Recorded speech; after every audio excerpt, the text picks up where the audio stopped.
遇的是个美妙的夜晚。虽然我们素未谋面，但为映衬音乐渐换，每个人手都已非有坚定的被压抑某一翻开剧本。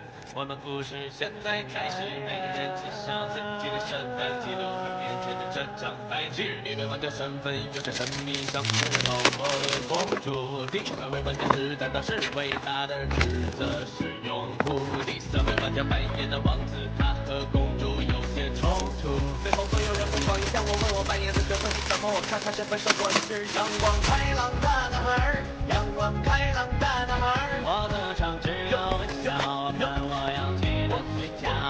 阳光开朗大男孩，阳光开朗大男孩。我只是路过碰巧，被卷入这场纷扰。阳光开朗大男孩，阳光开朗大男孩。我没有任何秘密，为啥我坐在这里？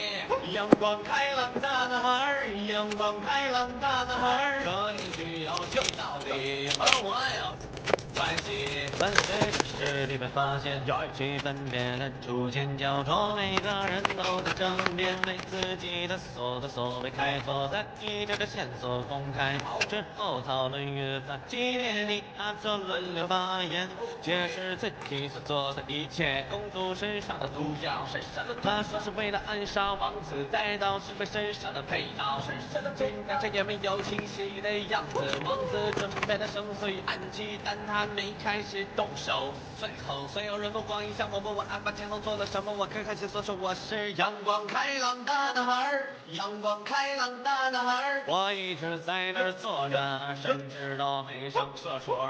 阳光开朗大男孩。